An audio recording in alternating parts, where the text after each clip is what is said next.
Good morning students. मैं Ajit Kumar Singh, Chandrabhan Singh inter college बहरा गौर बस्ती, आज आप लोगों को हिंदी का अध्ययन कराने के लिए उपस्थित हूँ। आज हम कक्षा 10 के काव्य में संकलित सूरदास के पद का अध्ययन करेंगे। सर्वप्रथम हम सूरदास के विषय में थोड़ा सा अध्ययन करेंगे, इसके बाद उसके पद का अध्ययन करेंगे। अष्टछाप के सर्वश्रेष्ठ कवि सूरदास का जन्म बैसाख सुदी पंचमी सन 1478 ईस्वी में आगरा से मथुरा जाने वाली सड़क के पास रूनकता नामक ग्राम में हुआ था। कुछ विद्वान इनका जन्म दिल्ली के निकट सीही गांव में मानते हैं। सूरदास जन्मान थे या नहीं, इस संबंध में अनेक मत हैं। ये बचपन से ही विरक्त हो गए थे और गऊ घाट में रहकर विनय के पद गाया करते थे। एक बार वल्लभाचार्य गऊ घाट पर रुके। सूरदास ने उन्हें स्वरचित एक पद गाकर सुनाया। वल्लभाचार्य ने इनको श्री कृष्ण की लीला का गान करने का सुझाव दिया। ये वल्लभाचार्य के शिष्य बन गए और कृष्ण की लीला का गान करने लगे। वल्लभाचार्य ने इनको गोवर्धन पर बने श्रीनाथ जी के मंदिर में कीर्तन करने के लिए रख दिया। वल्लभाचार्य के पुत्र विट्ठलनाथ ने अष्टछाप के नाम से सूरदास सहित 8 कृष्ण भक्त कवियों का संगठन किया। इनकी मृत्यु गोवर्धन के पास परसौली ग्राम में सन 1583 ईस्वी के आसपास हुई। सूरदास जी के पदों का संकलन सूरसागर है। सूर सरावली तथा साहित्य लहरी इनकी अन्य रचनाएं हैं। सूरदास ने ब्रज भाषा में अपने समस्त काव्य को लिखा है। सूरदास जी कृष्ण भक्त काव्य धारा के प्रतिनिधित्व कर रहे हैं और उनके आराध्य देव श्री कृष्ण रहे हैं। आज हम सूर के पद का अध्ययन करेंगे। सर्वप्रथम पहला पद, चरण कमल बंदो है राई।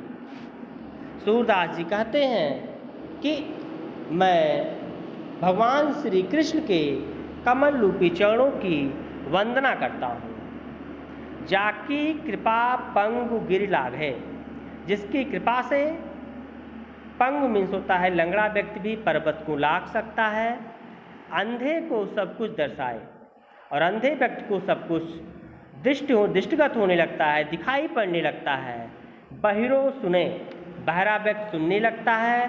गूंगा पुन बोले, गूंगा व्यक्ति बोलने लगता है। रंग चले सिर छत्र नवाई धराई, और गरीब व्यक्ति भी अपने सिर पर राजाओं की तरह छत्र मुकुट धारण करके चलने लगता है।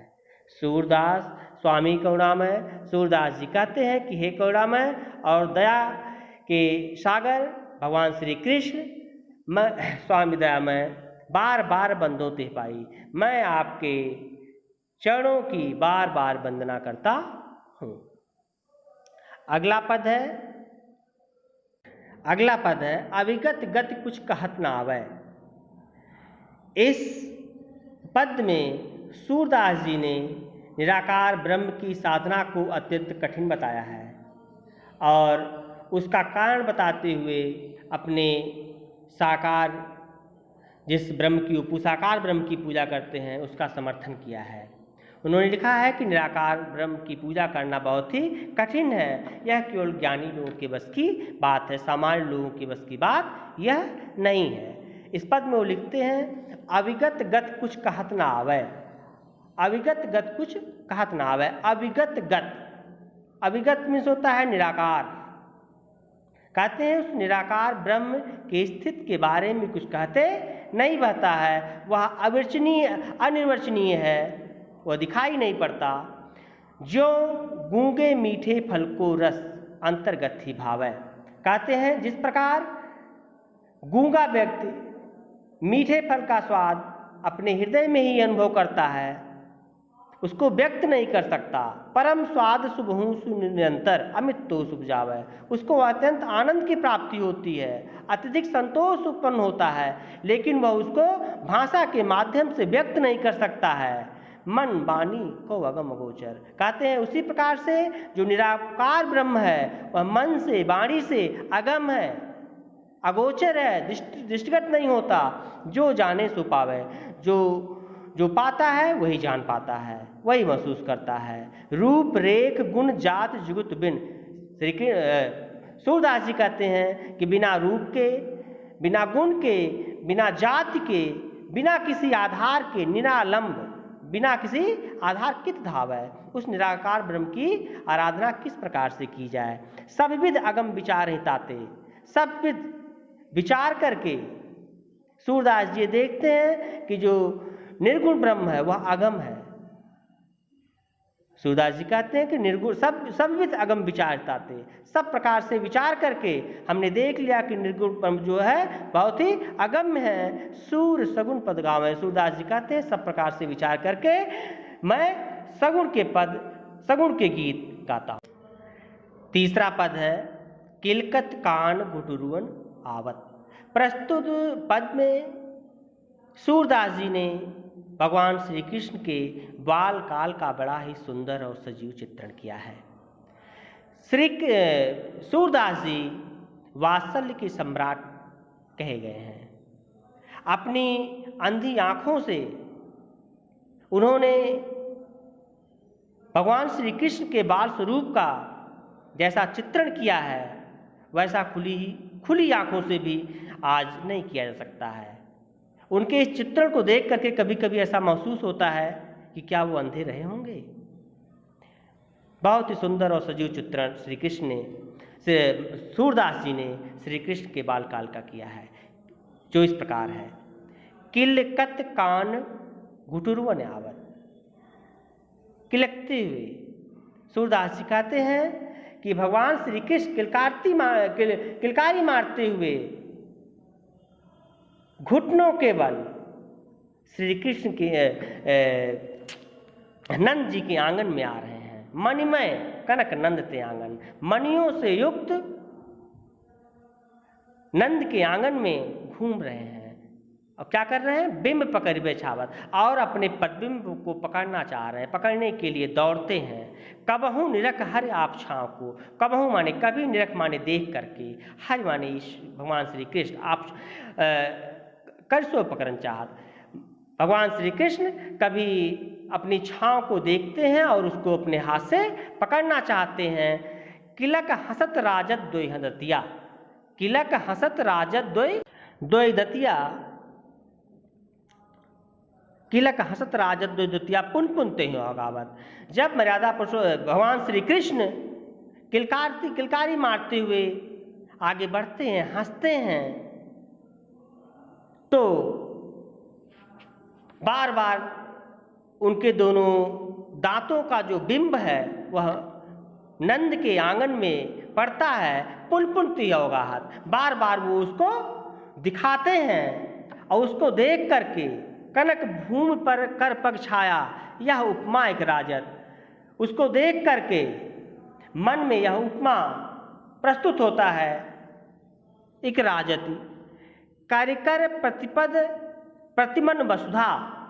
ऐसा लगता है कि मानो प्रत्येक मणि में उनके बैठने के लिए पृथ्वी ने कमल का आसन दिया हो। कमल बैठ की राजत। बाल दशा सुख निरख यशोदा। बाल दशा सुख निरख यशोदा। बालक श्री कृष्ण की इस दशा को देख करके यशोदा जी पुन पुन नंद बुलावत, बार बार नंद को बुलाती है। अचरा तर लय ढाक, और अपने आंचल के नीचे भगवान श्री कृष्ण को ढक लेती हैं। सूरदास जी कहते सूर्य के प्रभु को दूध पियावत। बालक श्री कृष्ण की इस दशा को देख करके, उसकी प्रसन्नता को देख करके माता यशोदा बार बार नंद को बुलाती हैं और सूरदास जी कहते हैं कि वह अपने आंचल के नीचे भगवान श्री कृष्ण को ढक करके उनको दूध पिलाने लगती। चौथा दोहा। इस दोहे में सूरदास जी उस समय का चित्रण करते हैं जब सारे ग्वाल बाल गायों को लेकर के चराने जाते हैं। श्री कृष्ण भी गायों को चराने जाना चाहते हैं, उसी का वर्णन यहाँ पे किया गया है। श्री कृष्ण जी कहते हैं मैं अपनी सब गाय चराई हूँ। श्री कृष्ण जी कहते हैं कि मैं अपनी सभी गायों को चराऊंगा। प्रात होत बल के संग जयो। भगवान श्री कृष्ण माता यशोदा से कहते हैं कि मैं अपनी गायों को चराऊंगा और प्रातः काल होने पर बल के संग जई हो, बलराम भैया के साथ जाऊंगा। तेरे कहे न रहे हो, तेरे कहने से मैं रुकूंगा नहीं। ग्वाल बाल गायन के भीतर नैको डर नहीं लागत। ग्वाल बाल और गायों के बीच नैको माने तनिक भी। भगवान श्री कृष्ण यशोदा माँ से कहते हैं कि ग्वाल बालों के बीच में, गायों के बीच में मुझे थोड़ा भी डर नहीं लगता। नैको मीन्स होता है तनिक भी। आज न सोवो नंद दुहाई। वो कहते हैं कि मैं नंद की कसम खा के कहता हूँ कि मैं आज सोऊंगा नहीं। रैन रहो जागत, सारी रात में जगूंगा। रैन मीन्स होता है रात। सारी रात में जगूंगा और ग्वाल बाल सब गाय चराई हैं, मैं घर बैठो रहे हूँ। भगवान श्री कृष्ण कहते हैं अपनी माँ यशोदा से कि और सब ग्वाल पाल जाकर के गायों को चराते हैं, टहलते हैं, खेलते हैं, घूमते हैं और मैं घर पे बैठा रहूं। सूर श्याम तुम सोई रहो, अब प्रात जान मैं दे हो। सूरदास जी कहते हैं कि माता यशोदा श्याम से कहती हैं कि बेटा अब तुम सो जाओ, प्रातः काल मैं तुम्हें जगा दूंगी और तुम भी ग्वाल बालों के साथ गायों को चराने जाना। इस प्रकार से आज बस यहीं तक। कल अगले अंक के साथ फिर उपस्थित होऊंगा। धन्यवाद।